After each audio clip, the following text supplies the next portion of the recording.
പ്രശാന്തേട്ട, UN secretary general Antonio Guterres, നമുക്കറിയാം UN secretary general എന്നൊക്കെ പറഞ്ഞാൽ പണ്ട് ആ പദവിയുടെ മഹത്വം കൊണ്ട് ലോകമെമ്പാടും ആദരവും അംഗീകാരവും ഉള്ള ആളായിരുന്നു UN സെക്രട്ടറി ജനറൽ എന്ന് പറയുന്നത്. അത് ആരിരുന്നാലും നമ്മുടെ കുട്ടിക്കാലത്തൊക്കെ അതൊക്കെ ഇങ്ങനെ കാണാൻ പഠിക്കുമായിരുന്നു. പക്ഷെ ഇപ്പോൾ ഇരിക്കുന്ന അന്റോണിയോ ഗുട്ടറസ് പല കാര്യങ്ങളിലും അദ്ദേഹത്തിൻ്റെ ഇടപെടൽ നമ്മൾ പല ഇടങ്ങളിലും കാണാറില്ല. ഇടപെട്ടാൽ തന്നെ ഒരു പക്ഷപാതിത്വപരമായ നിലപാടെന്നൊക്കെ ആക്ഷേപം വരുന്നുണ്ട്. എന്തായാലും അന്റോണിയോ ഗുട്ടറസിനെ ഇസ്രായേൽ വിലക്കിയിരിക്കുകയാണ്. ഇസ്രായേലിലേക്ക് വരണ്ട എന്ന് UN സെക്രട്ടറി ജനറലിനോട് ഇസ്രായേൽ പറയുന്നു. അപ്പോൾ അതെന്തുകൊണ്ടായിരിക്കും അദ്ദേഹത്തെ വിലക്കിയത്? ജോണിപ്പോൾ പറഞ്ഞതുപോലെ പണ്ട് ഭയങ്കര അംഗീകാരത്തോടു കൂടി കൊച്ചുനാളിലൊക്കെ കാണാതെ പഠിച്ചു, അല്ലെങ്കിൽ അത്ര അംഗീകാരമുള്ള ഒരു വ്യക്തിയായിരുന്നു UN സെക്രട്ടറി ജനറൽ എന്നാണല്ലോ പറഞ്ഞത്. ഇരിക്കുന്ന കസേരയുടെ വലിപ്പം പറഞ്ഞെങ്കിൽ ഇരിക്കുന്നവൻ്റെ വലിപ്പം പോലെ അതിൻ്റെ വലിപ്പം വരുന്നത് മനസ്സിലാവുന്നുണ്ട്. നിങ്ങളിപ്പം ഒരു കസേരയിൽ ഇരിക്കുമ്പോൾ ആ കസേരയ്ക്ക് വലിപ്പം പറഞ്ഞെങ്കിൽ നിങ്ങളുടെ വലിപ്പം അല്ലെങ്കിൽ നിങ്ങളുടെ പ്രവൃത്തി അത്തരത്തിലായിരിക്കും. എന്താണ് UN സെക്രട്ടറി അല്ലെങ്കിൽ ഈ ഒരു സംവിധാനം എന്തിനാ ഈ ലോകത്തിപ്പോൾ? അല്ല, നമ്മളതിനെപ്പറ്റി ഒന്ന് പരിശോധിക്കുക. എന്ത് കാര്യമാണ് ഇവർ നടത്തുന്നത്? കുറേ ആൾക്കാർ കൂടിയിരുന്ന് കാപ്പിയും കുടിച്ചിട്ട് പിരിഞ്ഞു പോകുന്ന ഒരു സംവിധാനത്തിലേക്ക് പോയില്ലേ? അല്ലെങ്കിൽ ഇവർ പറഞ്ഞാൽ എന്ത് കാര്യം ലോകത്ത് നടക്കുന്നത്? ഇവർ കഴിഞ്ഞ കുറേ കാലങ്ങളായിട്ട് പിന്നെ ഫണ്ടിങ് ഒക്കെ ഉണ്ട്. ഇന്ത്യ ഉൾപ്പെടെ ഫണ്ട് കൊടുക്കുന്നുണ്ട്. ഏറ്റവും കൂടുതൽ ഫണ്ട് കൊടുക്കുന്നത് അമേരിക്കയാണ്. അതുപോലെ ലോക കോടതി ഉണ്ടല്ലോ, ജനീവ. അതെ, ഇവരുടെ പണി എന്തോ ഇവിടെ വരവും ഇരുത്തയും കൂട്ടും ഒക്കെ കണ്ടു കഴിഞ്ഞാൽ ഏതാണ്ട് ലോകത്ത് കണ്ട് വലിയ. ഞാനൊരു കാര്യം ചോദിച്ചിട്ട്, ലോകത്ത് സമാധാനം, യുദ്ധത്തിനകത്ത് സമാധാനം, പേർഷ്യാദികൾ വരുമ്പോൾ ഇങ്ങനെ ലോകത്തെ ജനതയ്ക്കുൾപ്പെടെ സമാധാനം ഉണ്ടാക്കിയെടുക്കുന്നതിനും അല്ലെങ്കിൽ രാജ്യങ്ങൾ തമ്മിലുള്ള തർക്കങ്ങൾ വരുമ്പോൾ അതിനൊരു സൊല്യൂഷൻ കണ്ടെത്തുന്നതിനും വേണ്ടിയൊക്കെ ഉണ്ടാക്കിയെടുത്ത, അല്ലെങ്കിൽ എനിക്കൊന്ന് രണ്ടാം ലോകമഹായുദ്ധത്തിന് ശേഷമാണ് തോന്നുന്നു, അല്ലെങ്കിൽ ഈ നാറ്റോ ശേഷം ഉണ്ടാക്കിയെടുത്ത അമേരിക്ക ഉൾപ്പെടെയുള്ളവർ ലോകരാജ്യങ്ങളിലാണ് താല്പര്യമെടുത്ത് ഇത്തരത്തിലൊരു ഓർഗനൈസേഷൻ ഉണ്ടാക്കി. അതുപോലെ തന്നെയായിരുന്നു ലോകത്തിലെ ജനീവയിലുണ്ടാക്കിയ ലോക കോടതി. കാരണം രാജ്യങ്ങളുടെ പരമാധികാരികളും അല്ലെങ്കിൽ അതിൻ്റെ ആൾക്കാർക്കൊക്കെ വിചാരണ ചെയ്യുന്നതിനും ഇതിന് രണ്ടിനും ആ പറഞ്ഞ വലിപ്പമോ അല്ലെങ്കിൽ അവർ പറയുന്ന ജോലി ചെയ്യാത്തതുകൊണ്ട് അതിന് വലിപ്പമില്ലാതെ ഈ രാജ്യത്തുടനീളം ടെററിസ്റ്റ് ഗ്രൂപ്പുകളെ നിയന്ത്രിക്കാൻ ഇവർക്ക് കഴിഞ്ഞിട്ടുണ്ട്. ഇപ്പം തന്നെ റഷ്യ യുക്രൈൻ യുദ്ധം തുടങ്ങിയല്ലോ. അവിടെ നമ്മൾ ആരുടെയും ഭാഗം പറയണ്ട, റഷ്യ എന്തെല്ലാം ചെയ്തു യുക്രൈനിൽ കയറി, എത്ര സ്കൂളുകൾക്ക് ബോംബിട്ടു, എത്ര കുഞ്ഞുങ്ങളി എത്തു, ഏതെല്ലാം യുദ്ധ നിയമങ്ങൾ തെറ്റിച്ച് യുദ്ധം ചെയ്തു. ഇവർക്ക് ഇടപെടാൻ പറ്റിയോ? അല്ലെങ്കിൽ ഇവരിടപെട്ടാൽ അവർ ഏതെങ്കിലും രീതിയിൽ കയറ്റിയിട്ടുണ്ട്. റഷ്യയിലെ പ്രസിഡന്റിനെ വാറണ്ട് പ്രഖ്യാപിച്ച് രാജ്യത്ത് കഴിഞ്ഞ ദിവസം അദ്ദേഹം പോയിട്ട് തിരിച്ചു പോയി. ആരാ? ഈ നമ്മുടെ ജനീവയിലുള്ള അന്താരാഷ്ട്ര കോടതി വാറണ്ട് അവിടെ ഏത് സമയം അറസ്റ്റ് ചെയ്യും. അതുപോലെ വാറണ്ട് പുറപ്പെടുവിച്ചിരിക്കുന്ന ഒരാളാണ് നമ്മുടെ ഇസ്രായേലിൻ്റെ പ്രധാനമന്ത്രി നെതന്യാഹു. മനസ്സിലായി? അപ്പോൾ എത്തരത്തിലുള്ള വിലയുണ്ടെന്ന്. വില കൊടുക്കാത്തതിൻ്റെ കാര്യം ഇന്ന് ഇസ്രായേൽ പ്രധാനമന്ത്രി പറയുന്ന ഒരു കാര്യം ശരിയാണ്. ഏറ്റവും അവസാനത്തെ വിഷയം എന്ന് പറയുന്നത്, കഴിഞ്ഞ ദിവസം ഏതാണ്ട് 200ഓളം വരുന്ന ബാലിസ്റ്റിക് മിസൈലുകൾ ഏതാണ്ട് 10 മില്യൺ ആൾക്കാരെ കൊല്ലുന്നത് താല്പര്യപ്പെട്ട് ഇറാൻ അയച്ചതിന് യാതൊരു രീതി ലോകരാജ്യങ്ങൾ ആശങ്കയോടോ അല്ലെങ്കിൽ വളരെ കൗതുകത്തോടോ ഇല്ല, ആശങ്കയോടുകൂടി കണ്ട ഒരു വിഷയം, ലോകം മൊത്തം അവലംബിച്ചിരുന്ന ഒരു വിഷയത്തിനകത്ത് ഐക്യരാഷ്ട്രസഭയുടെ സെക്രട്ടറി ജനറൽ ആ രാജ്യത്തിന്റെ പേര് പോലും പരാമർശിക്കാൻ തയ്യാറായിട്ടില്ല. അല്ല, അതാ ഞാൻ പറഞ്ഞ പക്ഷപാതപരമാണ്. നമ്മൾ നേരത്തെ ടോക്കിൽ പറഞ്ഞല്ലോ, ക്രിയാത്മകമായി ഇടപെടാനേ പറ്റുന്നില്ല. ഇസ്ലാമിസ്റ്റ് ഗ്രൂപ്പുകളുടെ ഭാഗമാണോ എന്ന് പോലും തോന്നിപ്പോകുന്നു. അതേസമയം ഹമാസ് ആക്രമിച്ചപ്പോൾ, ഹിസ്ബുള്ളെ ആക്രമിച്ചപ്പോൾ എന്ത് കാര്യത്തിന് ഹമാസ് ആക്രമിക്കുമ്പോൾ അല്ലെങ്കിൽ ഹിസ്ബുള്ളെ ആക്രമിക്കുമ്പോൾ അവരുടെ ഭാഗത്ത് നിന്ന് സംസാരിക്കുന്നു? ഏതെങ്കിലും രാജ്യത്തിന്റെ സൈന്യമാണോ? ഏതെങ്കിലും രാജ്യത്തിന്റെ ഭാഗമാണോ?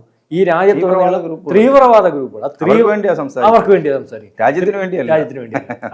തീവ്രവാദ ഗ്രൂപ്പുകൾക്ക് വേണ്ടി സംസാരിക്കുന്ന ഒരു UN സെക്രട്ടറി ജനറലും അല്ലെങ്കിൽ UN ഓർഗനൈസേഷനും ഒക്കെ പിന്നെന്തിനാ രാജ്യത്ത് കയറണ്ട? ലോകത്തുടനീളമുള്ള പാസ്പോർട്ടുള്ള ഒരു വ്യക്തിയെ എടുത്ത് ഇസ്രായേൽ പറഞ്ഞ് ഇനി അവിടെ കയറിയേക്കരുതെന്ന് പറഞ്ഞു. അങ്ങനെ പറയാൻ ധൈര്യം ഇസ്രായേലിന്? പറയാൻ ധൈര്യമുണ്ട്, അതിനുള്ള ധൈര്യം ഇസ്രായേലിനുണ്ട്.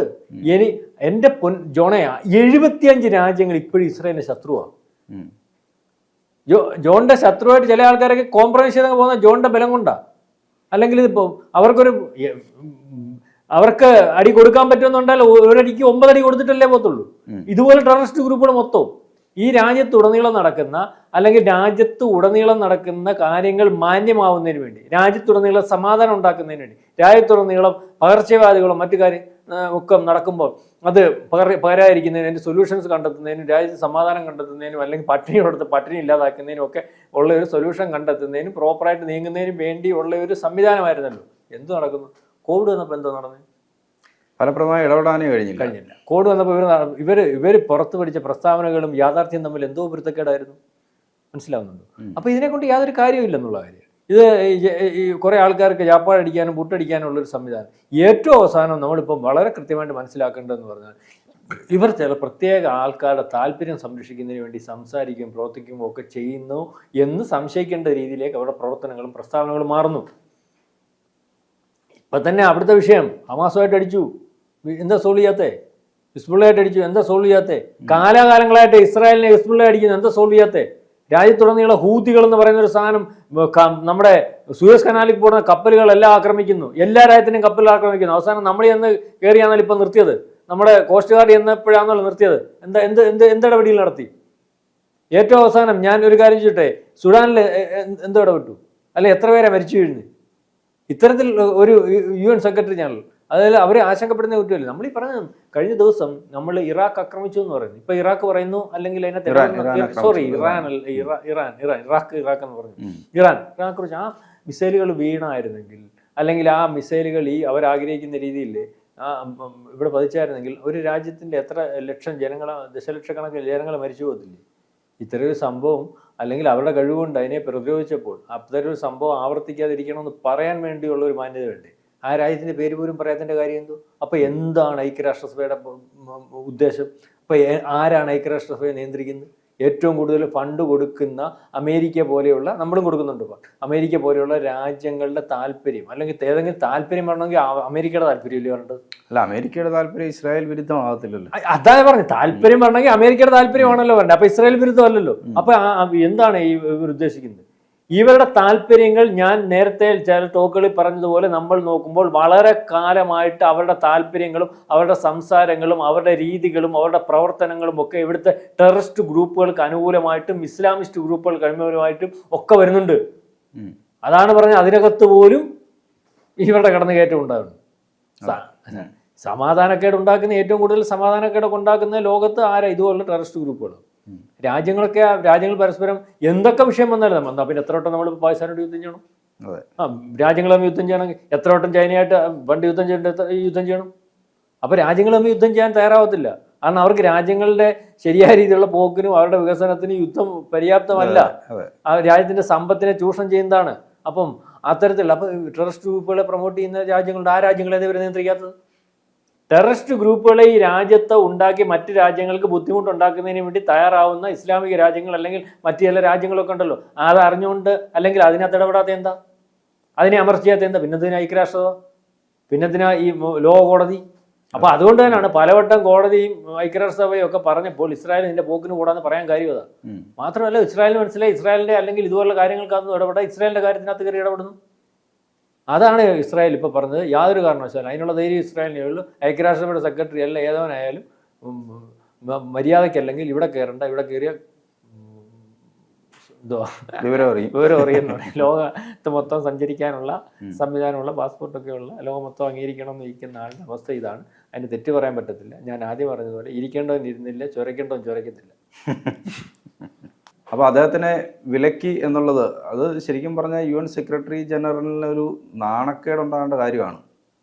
അദ്ദേഹത്തിനെ വിലക്കി. പക്ഷേ അദ്ദേഹത്തിൻ്റെ നമുക്കറിയാം, ഈ ഹിസ്ബുള്ളയായിട്ട് ഇസ്രയേൽ യുദ്ധം ചെയ്യുന്ന സമയത്തും ഹമാസുമായി യുദ്ധം ചെയ്യുന്ന സമയത്തും ഒക്കെ അദ്ദേഹത്തിൻ്റെ നിലപാട് തുടക്കം മുതൽ അദ്ദേഹം ഇസ്രയേൽ വിരുദ്ധ നിലപാടാണ് അദ്ദേഹം സ്വീകരിച്ചുകൊണ്ടിരുന്നത്. ഇസ്രായേലിനെ കുറ്റപ്പെടുത്തുക, അല്ലെങ്കിൽ ഇത് ശരിക്കും പറഞ്ഞാൽ ഒരു പക്ഷത്ത് നിൽക്കേണ്ട ആളല്ല. നമ്മൾ ഈ സംവിധാനം ഇതിനു മുമ്പ് ഒരു സംവിധാനം ഉണ്ടായിരുന്നു ഐക്യരാഷ്ട്ര സംഘടനയ്ക്ക് മുമ്പ്. അത് പിന്നീട് പൊളിഞ്ഞു പോയിട്ടാണ് ഇത് ഉണ്ടായത്, ഐക്യരാഷ്ട്ര സംഘടന ഉണ്ടാകുന്നത്.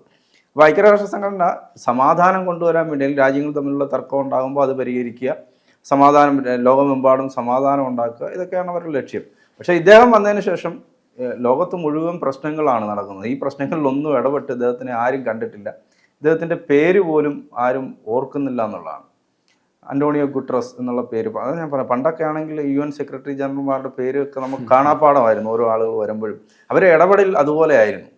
അവർ ഓരോ രാജ്യത്ത് നടക്കുന്ന പ്രശ്നങ്ങളിലും പ്രതിസന്ധികളിലും എല്ലാം എത്രയോ പ്രശ്നങ്ങൾ, ഇപ്പോൾ ഇറാഖും കുവൈറ്റും തമ്മിലുള്ള യുദ്ധം നടക്കുന്ന സമയത്ത്, അല്ലെങ്കിൽ ശീത യുദ്ധ കാലത്ത്, അങ്ങനെ ഓരോ ഘട്ടത്തിലും വലിയ പ്രശ്നങ്ങൾ നടക്കുന്ന സമയത്തെല്ലാം ഈ UN സെക്രട്ടറി ജനറൽമാരുടെ ഇടപെടൽ നമ്മൾ കണ്ടിട്ടുള്ളതാണ്. പക്ഷേ ഇദ്ദേഹം മാത്രം ഇങ്ങനെ ഒരു പക്ഷത്തിൻ്റെ ഭാഗം പറയുകയും, അല്ലെങ്കിൽ അദ്ദേഹത്തിന് ഇടപെടാൻ എന്തോ മടിയുള്ളതുപോലെയോ, അല്ലെങ്കിൽ അതിന് കഴിവില്ലാത്ത ആളായിരിക്കാം ഒരു പക്ഷേ, അങ്ങനെ ആകാം.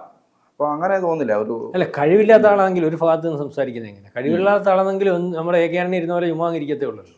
ഒരു ഭാഗത്ത് സംസാരിക്കുന്നില്ല, കഴിവില്ലെന്നാണ് അപ്പം അതുപോലെ ഒരു ഭാഗത്ത് സംസാരിക്കുന്നില്ല, ഒന്നും അനങ്ങത്തില്ല, ആ പോസ്റ്റിലിരുന്ന് ചാപ്പാട് പിടിച്ച് പോകുന്നത്. ഇത് ഇദ്ദേഹം ചാപ്പാട് അടിക്കുന്നതിൻ്റെ കൂടെ തന്നെ ചില ആൾക്കാരുടെ താല്പര്യത്തിനനുസരിച്ച് സംസാരിക്കുന്നുണ്ട്. അത് വളരെ കൃത്യമായിട്ട് ശ്രദ്ധിക്കേണ്ടതായിട്ടുണ്ട്. അതായത് ലോകത്തിൻ്റെ മൊത്തവും കാര്യം പറയുമ്പോൾ, സമാധാനത്തിന് വേണ്ടി സംസാരിക്കണമെന്ന് പറയുമ്പോൾ, പകർച്ചവ്യാധികൾ വേണ്ടി, പട്ടിണിക്ക് വേണ്ടി സംസാരിക്കാൻ, ലോകത്തിൻ്റെ നിലവാര തകർച്ച എവിടെയൊക്കെയുണ്ട് അത് ബാക്കിയുള്ള രാജ്യങ്ങളെ കൂട്ടിയോജിപ്പിച്ച് പ്രശ്നങ്ങൾ വരുമ്പോൾ അത് ബാക്കിയുള്ള രാജ്യങ്ങളുമായിട്ട് സംസാരിച്ച് ആ പ്രശ്നങ്ങൾ പരിഹരിച്ച് പോകേണ്ട ഒരാൾ പ്രശ്നക്കാരുടെ കൂടെ മാത്രം നിൽക്കുന്ന ഒരു രീതിയിലേക്ക് കാര്യങ്ങൾ പോകുന്നത് കൊണ്ടാണ് ഇസ്രായേൽ പറഞ്ഞത് ഇനി എൻ്റെ രാജ്യത്ത് കയറണ്ട. കാരണം നിങ്ങൾ പരിഹരിക്കുന്ന പ്രശ്നങ്ങളൊന്നും ഇവിടെ ഇല്ല, ഇവിടെയുള്ള പ്രശ്നങ്ങൾ ഞങ്ങൾക്ക് പരിഹരിക്കാൻ പറ്റും. അതായത് ജോൺ പറഞ്ഞതുപോലെ ലോകത്ത് എല്ലാവരും ഉറ്റുനോക്കിക്കൊണ്ടിരുന്ന ഒരു സംഘടന ഇനിയും ലോകത്ത് വേണ്ട, അല്ലെങ്കിൽ അതിനത്ര അവജ്ഞയോടുകൂടി തള്ളിക്കളയാൻ തയ്യാറാകുന്ന ഒരവസ്ഥയിലേക്ക് ഇസ്രായേൽ പോയതുകൊണ്ട് ഈ സംഘടനയുടെ അപചയം, അല്ലെങ്കിൽ ഈ സംഘടനയ്ക്ക് അത്രയ്ക്കുള്ള വില ഇനി ലോകം കൊടുക്കത്തുള്ളൂ. പറഞ്ഞു മനസ്സിലാവുന്നുണ്ട്? അതിൻ്റെ ഒരു അംഗീകാരമില്ലായ്മ ഇത് ലോകം ചർച്ച ചെയ്യാൻ പോവുകയാണ്. കാരണം അംഗീകാരമില്ലായ്മ അത് ലോകത്തിലെ ഏറ്റവും ശ്രദ്ധിക്കപ്പെടുന്ന രാജ്യം, അല്ലെങ്കിൽ ലോകത്തെ ഏറ്റവും കരുത്തുള്ള രാജ്യം അംഗീകരിക്കാത്ത ഒരവസ്ഥ വരുമ്പോൾ ഈ ഐക്യരാഷ്ട്രസഭ എന്ന് പറയുന്ന സംഘടനയ്ക്ക് ഇനിയും ഈ പറയുന്നതുപോലെ ഒരു കാര്യം ഉണ്ടാകാൻ സാധ്യതയില്ല. അതിവിദൂരമല്ലാതെ ഇത്തരത്തിലുള്ള സംഘടന തന്നെ ഇല്ലാതാവുന്ന ഒരവസ്ഥയിലേക്ക് കാര്യങ്ങൾ